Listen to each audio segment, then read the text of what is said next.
네, 안녕하세요. 저는 오늘 연사로 참여하게 된 화가 8am이라고 합니다. 반갑습니다.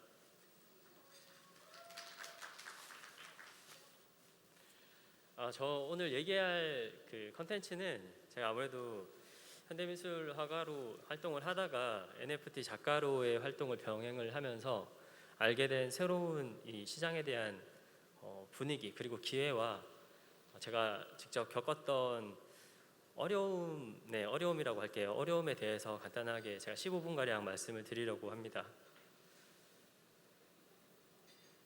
네, 일단 제 소개를 간단하게 드리자면 저는 대중문화로부터 많은 영향을 받았고요. 물론 여기 계신 분들도 같은 이제 세대 분들도 많기 때문에 그 대중문화가 어떤 것이라는 거는 굳이 얘기를 안 해도 만화, 영화, 그 외에 그 온라인 컨텐츠들, 디지털 컨텐츠들이 다 해당되겠습니다.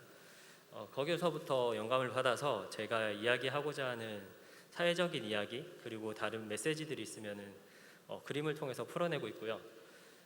작품 성향은 평면회화를 주로 하고 있고 그 평면회화를 바탕으로 그 안에서의 내러티브를 NFT로 옮기는 작업들을 시도하고 있습니다. 다양하게 작품 활동을 하고 있고 그리고 저는 짧게 경력들이 있는데 최근에 제가 이제 슈퍼레어라는 그 마켓 플레이스에 이제 아티스트로 선정이 돼서 올해부터는 슈퍼레어에도 작품 준비를 하게 됐습니다. NFT로 인해 작가들에게 생기는 새로운 기회는 어떤 것들이 있냐면 저는 일단은 10년 이상 회화 작가로 활동을 했고요. 대부분 평면회화, 좀 전에도 말씀드렸지만 평면회화랑 스트릿 아트도 병행을 했어요. 2012년에 처음으로 그냥 제 월세 보증금을 다 빼서 마이애미 그 아트 바젤에 가서 거기서 만난 외국인 친구들하고 스트릿 아트를 같이 즐기면서 작품 활동을 그러니까 본격적으로 갤러리 전시 활동을 시작하게 됐고요. 그 이후로부터는 이제 다양한 회화 작업을 하면서 거기서 나오는 제가 원한 건 아니지만 비즈니스가 생겨서 브랜드랑 콜라보레이션 또는 이제 여러 가지 여러 가지 작품 활동으로 하게 됐습니다. 지금 보시는 작품들이 제가 갤러리 씬에서 보여드리고 있는 작품들이고요. 지금 대표적으로 한 세 가지만 보여드리고 이런 작품이라는 이런 도상이라는 것만 좀 설명드리고 NFT 작업 보여드리는 식으로 가겠습니다.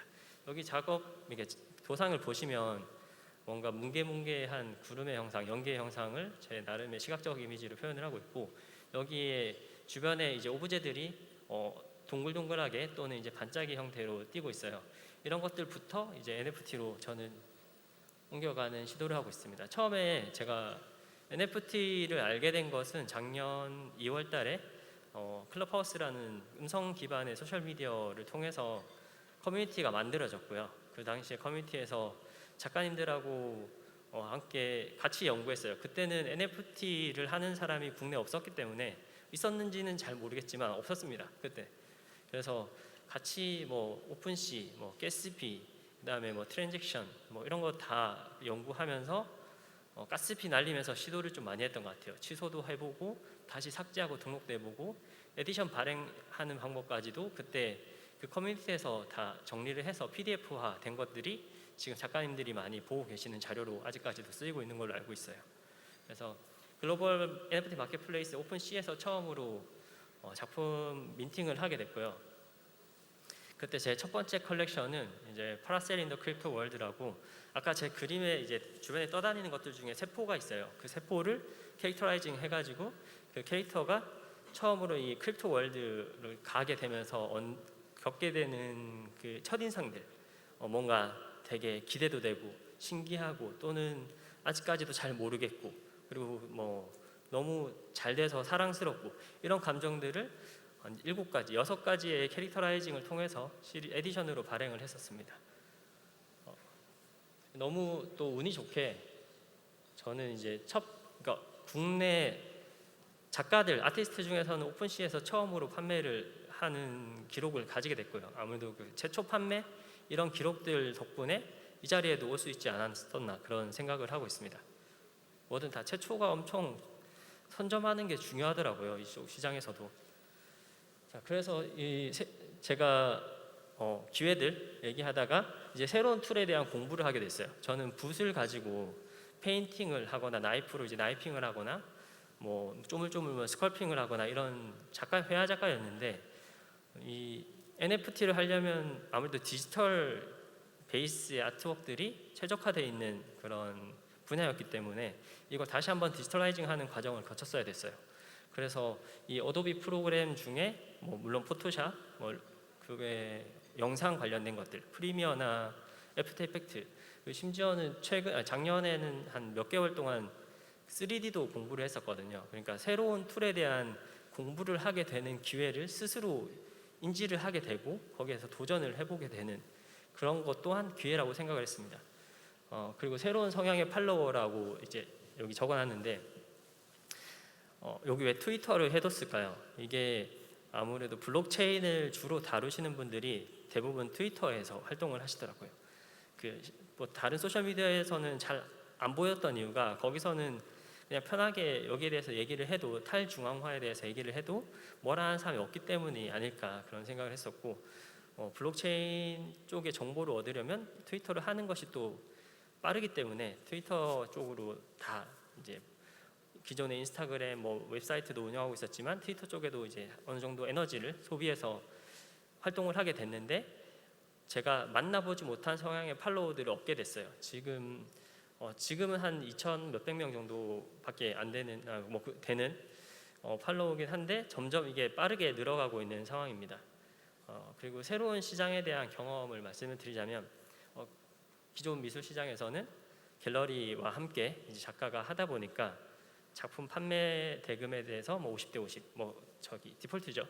50대 50을 하고 거기 또 뭐 원천 징수하고 나머지를 작가가 가지게 됐다면, 이 NFT 시장은 그냥 그 마켓플레이스에서 요구하는 최초의 수수료, 그 수수료를 제외하고는 다 작가 본인한테 가더라고요. 거기다가 또 2차 세컨더리 세일이 일어나게 되면, 그 옥션에서 기존 옥션에서 세컨더리 세일이 일어난다고 해도 작가한테 뭐 득이 되는 건 사실 명성 그 정도뿐이지만, 여기는 세컨더리가 발생을 하면 블록체인 그 컨트랙에 의해서 제가 설정한 로열티가 저한테 들어와요. 최근 이제 0.08 에디션을 10개를 발행을 했는데, 이 중에 2차 세일이 일어난 여러 가지 2차 세일이 일어났지만 그 중에서 0.08이 0.5 이더리움에 판매되는 이제 2차 세일이 일어나면서 저한테 저 10%가 이제 바로 제 월렛으로 들어오게 되는 그런 경험도 여러 번 중에 한 번입니다. 네, 너무 좋죠. 그리고 새로운 방식의 전시와 기회. 이 전시 여러 번 했는데 굉장히 많아요. 디지털 베이스고 온라인이다 보니까 되게 편하게 빠르게 쉽게 전시가 일어나요. 데이터만 가지고 바로 온라인에서 메타버스에서 뭐 혹은 디지털 액자에서 보여줄 수 있다 보니까 전시가 굉장히 빠르고 많이 일어나고 있는데, 그 중에서 이 크립토 아트 위크 아시아라는 게 작년 보시면은 줄라이, 이게 되게 일찍 됐어요. 5월에 이제 받아가지고 5월에 이 신청을 받아서 6월에 바로 일어났는데, 처음으로 이런 좀 많은 사람들이, 한 150명 이상의 작가들이 모여서 전시를 하게 됐던 그런 페어격이라고 할게요. 페어 정도로 인식이 돼서 저는 여기 되게 기념적으로 하고 있고, 뭐 물론 한국에서도 NFT 빌라전이라고 작년에 이태원에서 작가님들 한 100분 정도 하고, 오프라인과 그 인사동 코트, 지금 이제 좀 어려움에 처한 코트 쪽에서 또 지원을 해주셔가지고 그 코트에서 동시에 NFT 관련된 오프라인 전시 그리고 메타버스에서 온라인 전시 동시에 이루어졌던 그런 경험이 있습니다. 지금도 많은 새로운 방식으로 전시가 일어나고 있어요. 좀 전에도 말씀드렸지만 NFT 시장은 마켓과 아티스트가 직접 1대1로 같이 공생을 하는 시장이다 보니까 여기에 대한 할 수 있는 것들이 많음에도 불구하고 되게 간결해요. 작가가 마켓에 등록을 하고 판매를 하고, 그 판매에 등록해 놓은 것들이 아트러버들에게 호응을 얻고 나의 컬렉터들에게 컬렉션이 되고, 이 바로바로 직접적으로 되고, 그 과정들도 간결하게 저희가 마켓에서 제공하는 스캔을 통해서 다 볼 수 있거든요. 누구에게 갔는지, 어떻게 2차 세일이 일어났는지, 뭐 이런 것들까지 뭐 액티비티까지 심지어 다 거기서 보여지고 있어서 얼마에 2차 판매가 됐고 어제 몇 시간 전에 판매가 됐고 누구에게 갔고 이런 것까지 다 확인을 할 수 있습니다. 현재 미술 시장은 제가 볼 때는 갤러리와 아티스트가 같이 해서 마켓으로 진입을 하는 그런 단계이다 보니까 여기에서 선택할 수 있는 것들이 꽤 많이 있어요. 뭐 물론 앞에서도 마켓에 대한 선택이 있겠지만 여기는 전시회 어떤 전시를 내가 뭐 할 것인가, 어떤 갤러리와 내가 맞을 것인가 이런 것까지 고려를 해야 되는 부분이 너무 많고, 그리고 아트 페어도 페어를 위해서 준비해야 될 부분들이 전시 그냥 일반 프라이머리 전시에서의 느낌과는 조금 다르거든요. 그런 것까지 작품을 좀 더 고려를 많이 하게 되는 복잡한, 작가에게는 좀 복잡하고 미묘한 그런 감정들이 매번 쌓여요. 작품 준비를 할 때마다. 지금도 저 같은 경우는 올해 내년 초까지 지금 전시가 다 차 있는데 각각의 페어나 전시, 그룹전, 뭐 개인전 다 거기에 대한 도상도 다르게 짜야 되고 그다음에 뭐 메시지도 다르게 보여줘야 되고 이런 것들 때문에 더 많이 신경을 써야 되는 부분들이 있습니다. 그리고 어떻게 보여줄까도 되게 중요하겠죠. 그리고 도착 지점은 같지만 이 중간에서 더 고려돼야 될 부분이 많다라는 것을 말씀드리고 싶어요. 그리고 이 NFT를 하며 겪는 어려움에 대해서 제가 또 말씀을 드리겠습니다. 이게 굳이 완전 이게 너무 어려워, 죽을 것 같아 이런 건 아니에요. 그런 건 아니고 그냥 하다 보니 이 부분은 조금 이제 고충이 있더라, 이건 내가 더 노력해야겠더라 이런 부분들이니까 감안해서 들어주시면 감사하겠습니다. 작가 스스로 해내야 되는 일이 너무 많아요. 지금 저는 두 가지 분야를 다 하고 있어요. 현실에서 피지컬도 하고 있고 NFT에서 디지털 자산으로 이제 발행도 하고 있고. 근데 NFT만 해도 처음에는 그냥 재미로 접근을 했다가도 이게 컬렉터가 생기고 그다음에 이제 러버들이 또 지켜보고 있고 그다음에 커뮤니티가 아까 앞에 말씀하셨는데 커뮤니티 굉장히 중요하거든요. 커뮤니티에서 이제 지속적으로 그 안에서의 생태를 경험하다 보면은 기획도 들어가야 되고 브랜딩이 돼야 이 나의 이 발행물에 대한 납득을 시킬 수 있다는 게 어느 정도 생기더라고요. 그래서 기획이 필요하고 그다음에 NFT 제작도 직접 해야 되고요. 물론 직접 안 하시는 분들도 있겠지만 직접 하는 게 저는 더 좋다고 생각합니다. 왜냐하면 NFT 자체가 나의 저작물을, 내가 저작권자가 내 디지털 자산을 발행하는 거기 때문에 직접 하는 게 더 내러티브를 보여주기에도 좋다고 생각을 해요.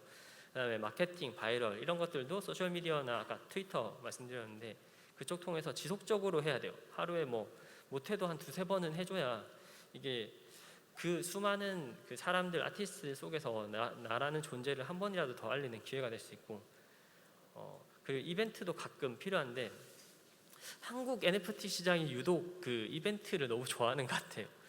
이건 사람마다, 작가님들마다 생각하는 게 다른데 아무래도 첫 번째로 진행됐던 그 한국 PFP 그 프로젝트가 굉장히 성공을 하게 되면서 거기에 대한 리워드, 예기치 않았던 리워드들이 그 컬렉터들한테 가면서 이 컬렉터들, 클레이튼 기반의 컬렉터들이 한국 NFT 씬에 많이 들어왔어요. 근데 그분들이 컬렉터라기보다는 투자자분들이 많아요.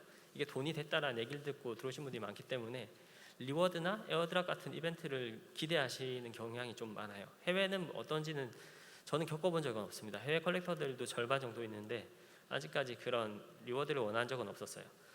어쨌든 컬렉션 관리, 소통, 그다음에 소셜미디어 활용 이런 것들을 다 작가 스스로 해야 되고 실물 작업을 하는 작가들은 그것까지 한 번 더 해야 되는 거예요. 그래서 이 두 가지의 과정들을 평생 그냥 루틴을 가져가야 되는, 이거는 굉장히 에너지를 소모하는 어려움이라고 생각을 하고 있습니다. 그리고 저작권 보호 강화, 이게 마켓플레이스 내에서도 스캠이 발생해요. 제가 이제 제 저작물을 의심하는 건 아닙니다. 본인 저작물이니까 알아서도 잘 하셔야 되는 부분이고, 대신 스캠이 계속 발생합니다. 내가 어느 정도 잘 팔린다 싶으면은 비슷하게 그걸 퍼다가 나르는 스캠이 있고, 그런 경우는 오픈시는 굉장히 리포트 기능이 잘 준비되어 있어서 커뮤니티의 힘을 빌려서 리포트를 다 이제 신고를 하시면 금방 내려질 수는 있어요. 이 부분도 좀 신경을 써야 될 것 같고요. 그다음에 커뮤니티 활동, 앞에서도 말씀드렸지만 그 NFT는 커뮤니티입니다. 커뮤니티에서 얼마나 이 NFT, 이 작가의 NFT를 관심 있게 보느냐에 따라서도 이 작가의 조금 더 이제 빨리 잘 되는 이런 것들도 결정 지을 수 있어요. 제가 시간이 없으니까 빨리 진행하도록 하겠습니다. 그리고 수많은 스캠의 접근, 너무 많이 와요. 디스코드, 뭐 인스타그램, 트위터, 온 스캐머들이 날 한번 내 지갑 털어보겠다고 막 스캠 보냅니다. 이런 거 나 좋은 프로젝트 있다, 좋은 일거리 있다, 이런 것들 웬만하면 다 스캠이거든요. 이런 것들은 다 그냥 바로 삭제하시거나 차단하시면 마음이 되게 편합니다. 그리고 수많은 신규 플랫폼들의 제한, 작가님들 여기 계실 텐데 엄청 많이 오거든요. 물론 외국에는 주요 플랫폼 마켓플레이스만 하겠지만 국내에는 이제 막 생겨나고 있어요. 그 플랫폼들의 제한이 저 일주일에 한 건, 두 건은 오는 것 같거든요. 근데 물론 다들 뭐 열심히 준비하셨고 잘 하시겠지만 여기서 좀 과부하가 올 때가 있어요. 너무 많이 오다 보니까. 그래서 작가님들 같은 경우는 이 플랫폼 선택에 대해서 좀 주변에 물어보기도 하고, 아니면 그 얼만큼 준비되어 있는지, 준비되고 나서 얘기하는 건지 할 걸 얘기하는 건지도 어느 정도 보고 판단을 하시면 좋을 것 같습니다. 네, 여기까지입니다. 저는 발표를 마치도록 하겠습니다. 감사합니다.